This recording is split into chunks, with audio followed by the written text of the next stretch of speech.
Ini pokok pikiran. Dari alinea ini pokok pikiran. Kemerdekaan adalah hak segala bangsa, dan oleh sebab itu, maka penjelasan di atas ini harus dihapuskan, karena tidak sesuai dengan pri kemanusiaan dan pri keadilan. Kalimat tersebut tercantum dalam pembukaan Undang-Undang Dasar 1945 alinea. Nah, kalau kita udah hafal nih, yang pertama itu kan tadi kakak ceritain alasan atau latar belakang kita menyatakan kemerdekaan. Yang kedua itu proses dari menuju kemerdekaan dan dengan perjuangan rakyat Indonesia. Yang ketiga itu adalah kita menyatakan kemerdekaan, dan yang keempat itu adalah cita-cita serta dasar hukum bahasa Indonesia. Maka kita udah bisa baca nih. Kalau di sini pijakan di atas ini harus dihapuskan karena tidak sesuai dengan pri kemanusiaan dan pri keadilan. Ini adalah salah satu alasan kita mengucapkan kemerdekaan. Maka ini tuh ada di alinea pertama gitu. Selanjutnya, perhatikan kutipan pembukaan berikut.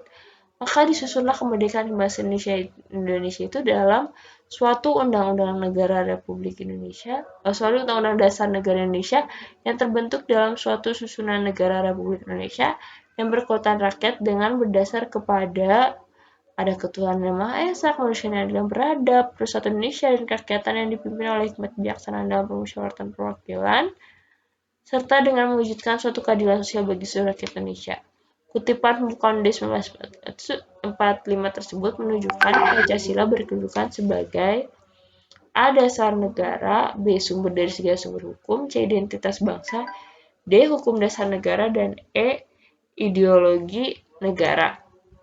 Nah, kalau misalkan di sini, ini kan ada berdasar kepada ya, maka di sini tuh jawabannya pasti A gitu. Karena pembukaan UUD 1945 ini menunjukkan Pancasila sebagai dasar negara Indonesia. Oke. Bahas soal lagi. Bentuk susunan. Oke, sekarang kakak minta tolong dibacain ya soalnya. Ikrom, bisa denger kakak? Bisa, Kak. Oke, boleh bacain soalnya yang kiri aja. Oke. Bentuk susunan negara yang berkedaulatan rakyat dan dasar negara Pancasila termuat dalam pembukaan Undang-Undang Dasar Negara Republik Indonesia tahun 45 alinea. Oke, thank you Ikrom. Nih di sini ada tulisan bentuk susunan negara yang berkedaulatan rakyat dan dasar negara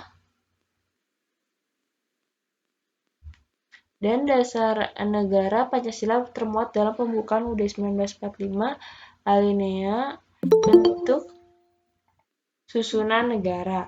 Nah, kalau misalkan tadi kan kakak jelasin ya, di alinea ke 1 itu latar belakang, kedua itu yang pertama latar belakang, yang kedua itu proses pergerakan menuju kemerdekaan, dan yang ketiga itu menyatakan kemerdekaan. Maka yang keempat ini adalah selain ada tujuan cita-cita bangsa, terus ada dasar dari negara Republik Indonesia, juga ada bentuk susunan negara. Jadi bentuk susunan negara ini ada di alinea keempat. Gitu. Oke, thank you Ikrom. Boleh lanjut, tolong bacain sama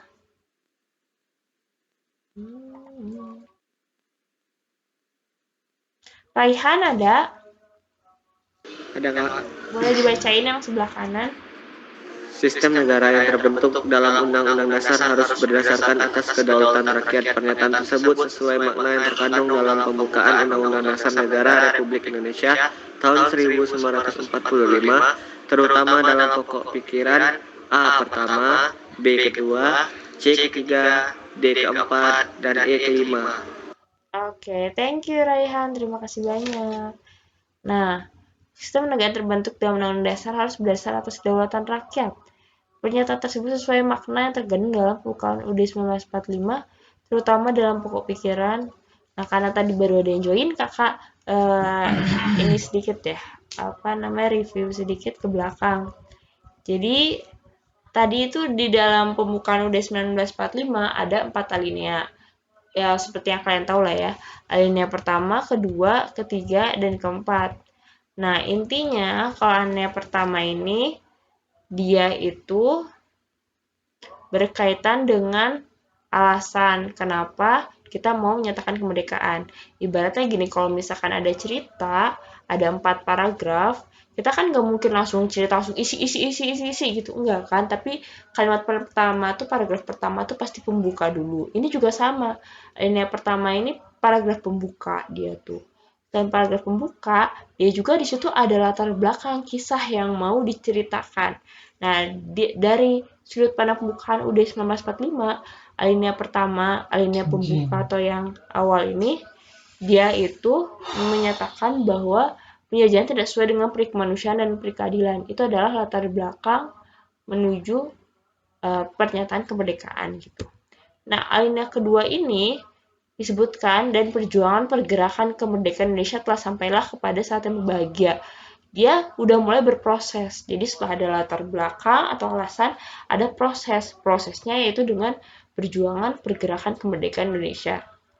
Alinea ketiga, dia ini udah mulai ke isinya. Udah ke pokok utama dari ceritanya atau dari pembukaan. UUD 1945 yaitu Indonesia menyatakan kemerdekaannya. Yang keempat di sini ada cita-cita bangsa, tujuan bangsa, susunan kemerdekaan Indonesia itu dalam suatu UUD 1945, terus juga ada suatu susunan negara Republik Indonesia yang berkedaulatan rakyat, dan juga ada dasar dari Undang-Undang Dasar 1945, dasar dari segala dasar atau sumber dari segala sumber hukum sebagai dasar negara kita, yaitu Pancasila, juga ada di alinea keempat. Nah, selain ada alinea ini, ada juga pokok pikiran di pembukaan UUD 1945. Ada 4 pokok pikiran. Yang pertama, intinya melindungi segenap bangsa. Yang kedua, mewujudkan keadilan. Yang pertama, melindungi. Yang kedua, mewujudkan keadilan. Yang ketiga, itu negara yang berkedaulatan rakyat, berdasar atas kerakyatan, permusyawaratan, perwakilan. Yang keempat ini adalah berdasar atas ketuhanan yang Maha Esa menurut dasar kemanusiaan yang adil dan beradab gitu. Kakak balik lagi ke soal yang tadi. Nah, ini sistem negara yang terbentuk dalam Undang-Undang Dasar harus berdasar atas kedaulatan rakyat. Nah, kalau misalkan lihat tadi setelah flashback, kedaulatan rakyat ini berkaitan dengan pokok pikiran yang ketiga. Gitu. Ini ya, mana ya? Nah, ini pokok pikiran ketiga. Berkekuatan rakyat berdasar atas kerakyatan dan permusyawaratan perwakilan.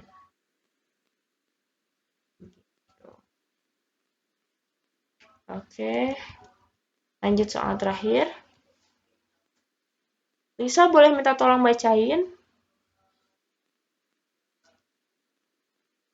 Boleh, Kak. Oke, thank you.